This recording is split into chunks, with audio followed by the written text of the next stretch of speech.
In 1860, U.S. Grant was 38 and a beaten man. And then came secession and a roundabout entrance into the war.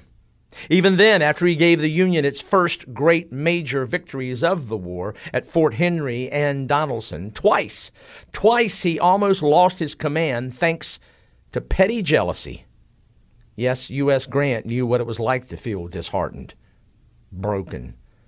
And now he looked across the parlor at another man whose world had just crashed round him, at a man who, despite his name and family, also knew troubled times. A man who never really had a father, who patiently tended to his mother, then wife, when health failed them both, who in the last days of the Civil War had become the human epitome for why his men continued to fight, to stay in the field. In the final months he thought about surrender, but then dismissed it when he mused aloud, "But what would the country think?" Former Virginia Governor John Wise exploded, "Sir, you are the country to these men." Robert Edward Lee, then and now, a classic study for military leadership. One who led by example, who led in such fashion that his men fought and endured because they did not want to disappoint him. The man who, to repeat, the morning of the 9th listened while some suggested his army should take to the hills, conduct guerrilla operations which would have created havoc, hatred, and destruction for generations. But in his finest hour, Lee simply would not have it. The Almighty had had his say, and now it was time for soldiers to be good citizens. Two men who on the surface seemed to be worlds apart, yet were cut from similar cloth. They understood the isolation of command. They understood defeat, anxiety, and disappointment. And there they sat, uncomfortably, awkwardly, in Wilmer McLean's parlor. It was Grant who attempted to break the ice. "I met you once before, General Lee, while we were serving in Mexico, when you came over from General Scott's headquarters to visit Garland's brigade, to which I belonged. I have always remembered your appearance, and I think I should have recognized you anywhere." Lee answered, "Yes, I know I met you on that occasion, and I have thought of it, and tried to recollect how you looked, but I have never been able to recall a single feature." Then came a short pause, an awkward one. Grant again reminisced, and there was friendly though restrained conversation until Lee interrupted. In 36 years of military service, the man skilled in all phases of the military art now ventured into an area absolutely foreign to him: surrender. "I suppose, General Grant, that the object of our present meeting is fully understood. I asked to see you to ascertain upon what terms you would receive the surrender of my army." Grant lit a cigar, called for his order book, and the words flowed as he wrote out the terms and then personally handed his order book to Lee. The Confederate chieftain now made quite a show. He moved aside some books and the two brass candlesticks on the marble table. He fidgeted. He pulled his steel-rimmed spectacles from a pocket, withdrew a handkerchief and cleaned them. He shifted again, crossed his legs, and adjusted his glasses. Officers and men were to be paroled. Arms, artillery, and war materiel were to be stacked. Officers would be allowed to retain their sidearms, horses, and baggage. And then the last line, and it was a powerful one. This done, each officer and man will be allowed to return to his home, not to be disturbed by the United States authorities so long as they observe their paroles and the laws in force where they may reside. And then the signature, U.S. Grant. Lee read the 2 pages. He had the word exchange added. Finishing, his expression for the first time brightened, and he said, "This will have a very happy effect on my army." Grant then prepared to make a copy. As he did, Lee brought up a matter about horses. Thinking of his common soldiers who were mostly farmers, Lee asked, "I should like to understand whether these men will be permitted to retain their horses." Grant answered, "You will find that the terms as written do not allow this. Only the officers are permitted to take their private property." Lee's reaction showed concern about the matter, and Grant immediately remedied. He would not change the terms, but would instruct officers who received the paroles to allow men who claimed horses or mules to take them home. This done, Lee said, "This will have the best possible effect on the men." A member of Grant's staff, Colonel Eli Parker, was asked to make a copy in ink. He had none. No one in Union Blue did. Lee's aide, Lieutenant Colonel Charles Marshall, supplied it. While Parker worked, Marshall ready to prepare a letter of acceptance. He had no paper. A Union officer supplied that. While the two worked, Grant introduced everyone in the room, and the story is told that when Lee shook Parker's hand, a full-blooded Seneca Indian, Lee studied his face and remarked, "I am glad to see one real American here." Parker supposedly answered, "We are all Americans." Lee now mentioned he held 1,000 or more Union prisoners and was concerned about not only feeding them, but his own men. Grant again immediately rose to the occasion. He turned to his chief commissary officer and asked for 25,000 rations to be distributed amongst the Confederates. The 2 copies were signed, and a little after 4 p.m., Lee shook hands once again with Grant, bowed to the others in the room, and made his way to the porch. All quietly followed. Standing on the lowest step, he waited for his horse, Traveler, to be bridled.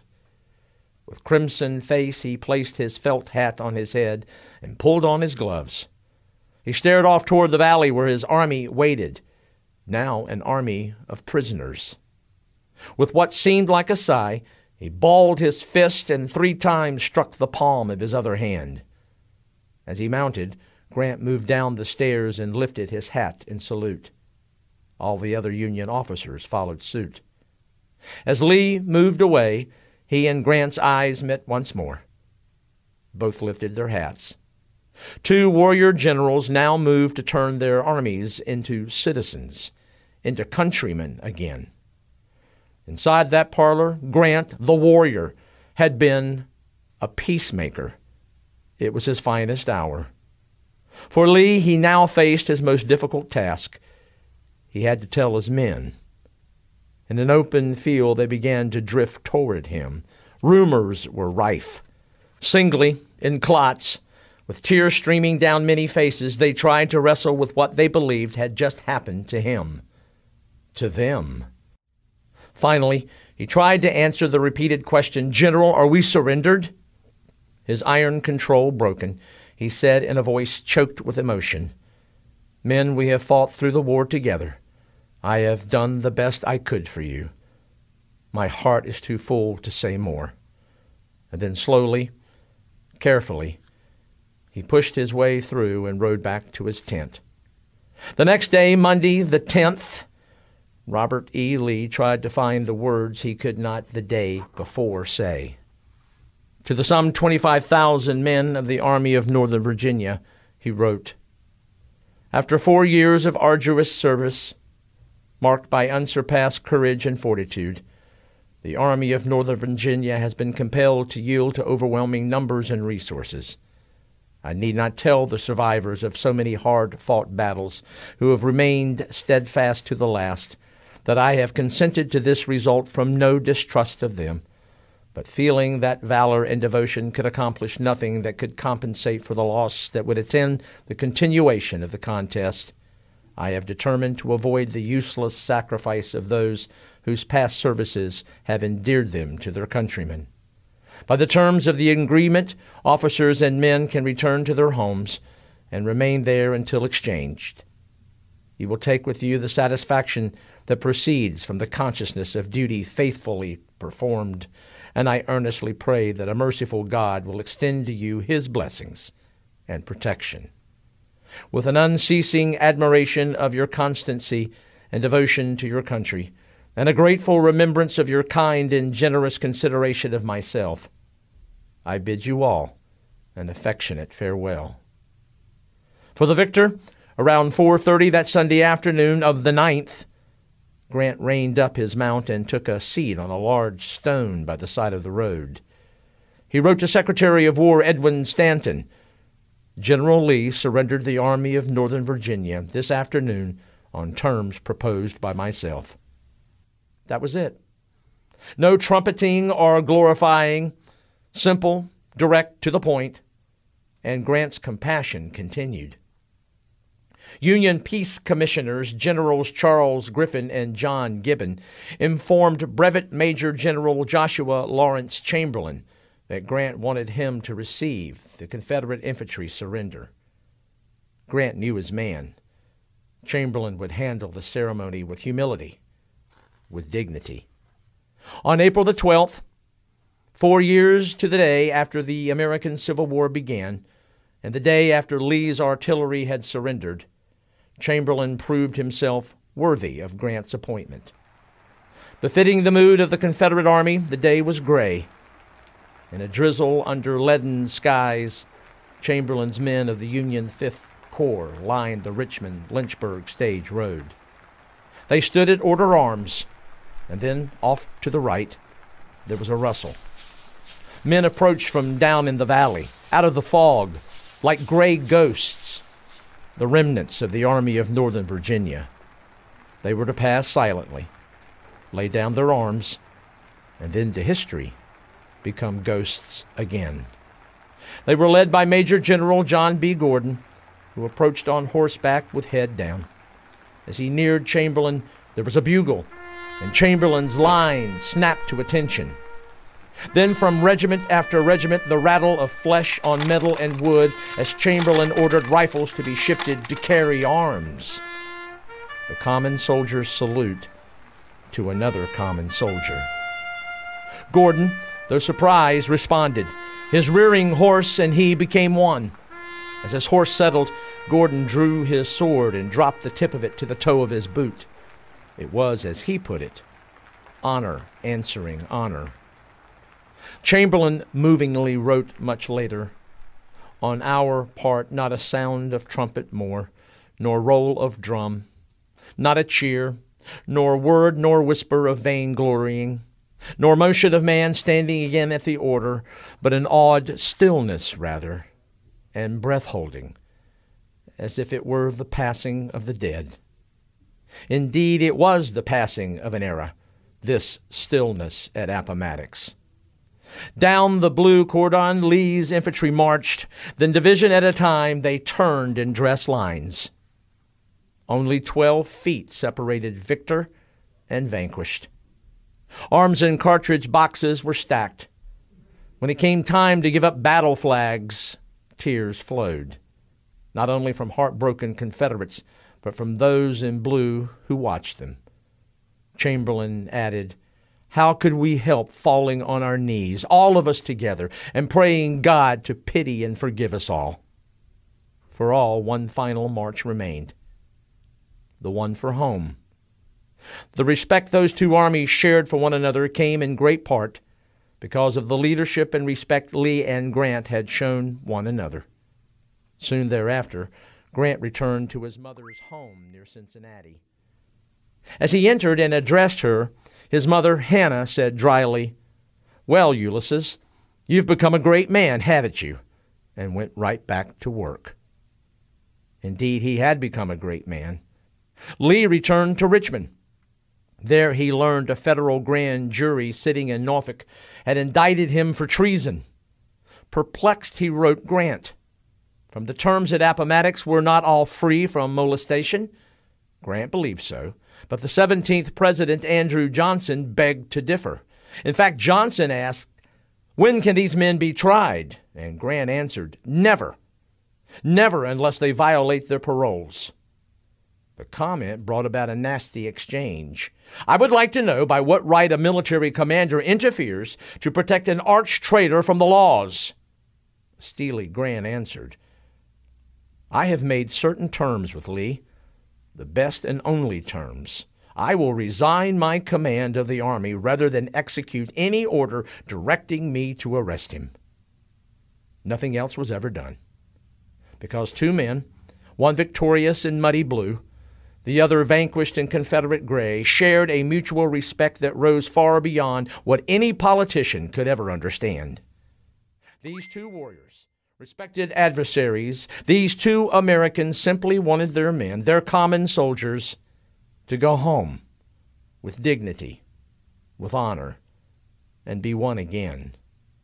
From their finest hour, inside that parlor at Appomattox, and in their examples afterwards, honor reigned supreme.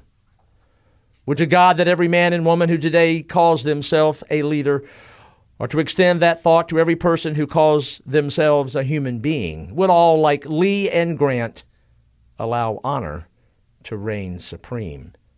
Then perhaps all conflicts between nations and peoples, all civil wars that rage within oneself, might also find their own stillness, might find a peace that reigned on a Palm Sunday 153 years ago, when two Americans shared their finest hour. That Sunday, April the 9th, was not the only Confederate surrender. There would be 3 more. But the largest, the greatest number of Confederate troops to be surrendered at one site came April the 26th, and it occurred at the Bennett Place, Durham Station, North Carolina. Only a few miles from the campus of Duke University, it deserves our attention, and yes, even a visit perhaps, for it too, like Appomattox, is another place where stillness and peace reigned, when yet again time stood still. I have walked the hallowed grounds of almost every major battlefield of the American Civil War. At each, there is a disturbed, troubled energy. Not so at Appomattox. Rather, there is an air of letting go, of laying down, and a stillness that Bruce Catton noted in the title of his Pulitzer Prize-winning history. From that pastoral and peaceful setting, this has been the story of Lee and Grant, who there, on Palm Sunday, 1865, made it so. This is Fred Kieger. Thank you for listening.